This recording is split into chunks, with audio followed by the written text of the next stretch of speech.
ഇപ്പോഴെല്ലാം online മാർക്കറ്റിംഗാണ്. റീൽസിലും short വീഡിയോയിലും ഒക്കെ താരമാകുന്ന ആളുകൾ, തരംഗമാകുന്ന ആളുകളൊക്കെ സെലിബ്രിറ്റി സ്റ്റാറ്റസ് ഉള്ളവരാണ്. സെലിബ്രിറ്റി ആകുമ്പോൾ എന്തു പറഞ്ഞാലും ശരിയെന്ന് നമ്മൾ കണ്ണടച്ച് സമ്മതിച്ചു കൊടുക്കുമല്ലോ. അങ്ങനെ കണ്ണടച്ച് സമ്മതിച്ചു കൊടുത്ത ഒരു വീട്ടമ്മയ്ക്കും 16-കാരിയായ മകൾക്കും നേരിടേണ്ടി വരുന്ന ദുരിതത്തെക്കുറിച്ച് നമ്മളൊക്കെ വായിച്ചറിഞ്ഞു, കേട്ടറിഞ്ഞു.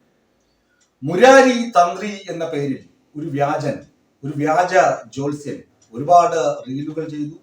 സോഷ്യൽ മീഡിയയിൽ അയാൾക്ക് ധാരാളം ഫോളോവേഴ്സ് ഉണ്ട്, അയാൾക്ക് ധാരാളം ആരാധകരുമുണ്ട്. അയാള് എന്ത് ചെയ്തു എന്ന് ചോദിച്ചാൽ, അയാള് ഒരു 16-കാരിയെ പീഡിപ്പിച്ചു എന്നതാണ് പുറത്തു വരുന്ന വാർത്ത. അയാളെ കഴിഞ്ഞ ദിവസം പുത്തൂരിലെ ഭരണിക്കാവിലെ ശാസ്താംകോട്ട പോലീസും അതുപോലെ തന്നെ പുത്തൂർ പോലീസും ഒക്കെ സംയുക്തമായി നടത്തിയ റെയ്ഡിനിടെ ഭരണിക്കാവിലെ ഒരു വലിയ ഹോട്ടലിൽ നിന്ന് ഇയാളെ അറസ്റ്റ് ചെയ്തു.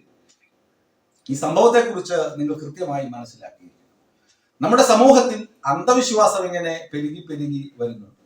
അന്ധവിശ്വാസത്തിന്റെ മാർക്കറ്റിംഗ് മേഖലയായി സോഷ്യൽ മീഡിയയും ആളുകൾ ഉപയോഗിക്കുന്നു. ഈ മുരാരി തന്ത്രിയും അത് തന്നെയാണ് ചെയ്തത്. പുത്തൂരിലെ ഒരു രാജൻ ബാബു എന്ന് പറയുന്ന പൂർവ്വ ആശ്രമത്തിൽ രാജൻ ബാബു ആയിരുന്ന ഒരു സുപ്രഭാതത്തിൽ തന്ത്രിയാകുന്നു. മുരാരി തന്ത്രി എന്ന പേര് സ്വീകരിച്ച് റീലുകളും ഷോർട്ട് വീഡിയോകളും ഒക്കെ ഇട്ട് തരംഗമായി മാറുന്നു. ഇയാളുടെ വാക്കും ഇയാളുടെ വാക്ക് പ്രവർത്തി തമ്മിൽ വ്യത്യാസം, ഒരു പുലബന്ധവും ഇല്ല. ഈ വാക്കുകൾ കേട്ട് വിശ്വസിച്ച് നിയോൺ വെളിച്ചത്തിലേക്ക് ഈയാമ്പാറ്റകൾ എടുക്കുന്നത് പോലെ പലവിധ ആവശ്യങ്ങൾക്ക് വേണ്ടി ഇയാളിലേക്ക് ആളുകൾ എത്തി. അങ്ങനെ ഈ അമ്മയും മകളും മുമ്പ് പലതവണ ഇയാളെ പോയി കണ്ടിരുന്നു. മകൾക്ക് എന്തൊക്കെ പ്രശ്നമുണ്ടെന്നാണ് അമ്മയുടെ ധാരണ.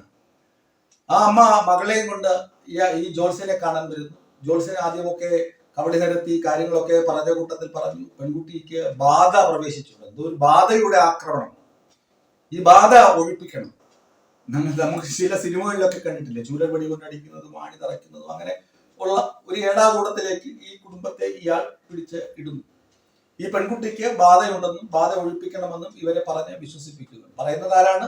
സോഷ്യൽ മീഡിയയിൽ സെലിബ്രിറ്റി സ്റ്റാറ്റസ് ഉള്ള തന്ത്രി മുരാരി തന്ത്രി പറയുകയാണ്. അമ്മ അങ്ങ് കണ്ണടച്ച് വിശ്വസിച്ചു. അങ്ങനെ പുത്തൂരിലെ ഇയാളുടെ സങ്കേതത്തിലേക്ക് ഈ പെൺകുട്ടിയെ കൊണ്ട് ഈ അമ്മ പോവുകയാണ്.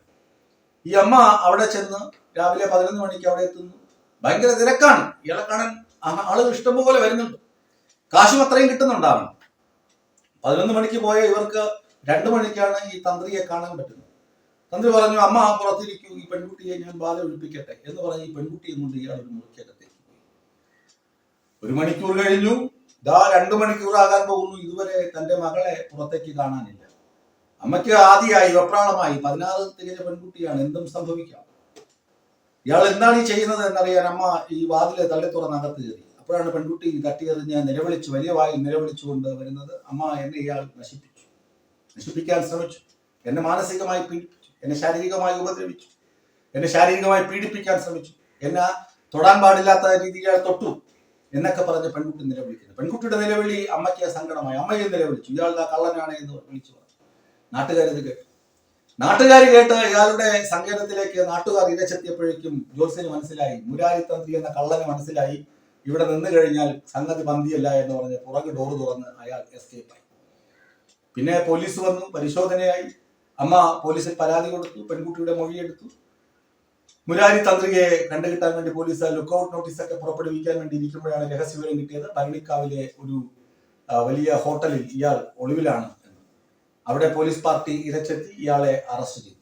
പോക്സോ വകുപ്പ് ഉൾപ്പെടെ ചേർത്തിട്ടാണ് ഇയാളെ അറസ്റ്റ് ചെയ്തിട്ടുള്ളത്. പോക്സോ വകുപ്പ് ചേർത്തിട്ടാണ് പോലീസ് കേസെടുത്തതും ഇയാളെ അറസ്റ്റ് ചെയ്തിട്ടുള്ളത്.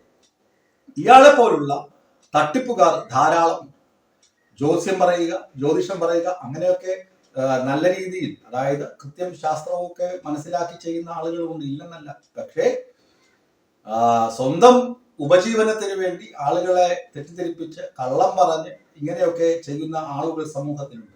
സോഷ്യൽ മീഡിയയിൽ സ്റ്റാർ ആയതുകൊണ്ട് മാത്രം അയാൾ പറയുന്നതൊക്കെ വിശ്വസിച്ച് കണ്ണും പൂട്ടി വിശ്വസിച്ച് ചെന്ന് ചാടിക്കൊടുക്കരുത്. ഇത്തരം അപകടങ്ങൾ പതിയിരിക്കുന്നുണ്ട് എന്ന വസ്തുത കേരളം തിരിച്ചറിയണം. ഒരുപാട് അനുഭവങ്ങൾ ഉണ്ടായിട്ടും കേരളം ഇക്കാര്യങ്ങളിൽ മാത്രം ഒരിക്കലും തിരിച്ചറിവില്ലാത്ത സമൂഹമായി അധപ്പതിക്കുന്ന കാര്യം കൂടി എടുത്ത് പറയേണ്ടതാണ്.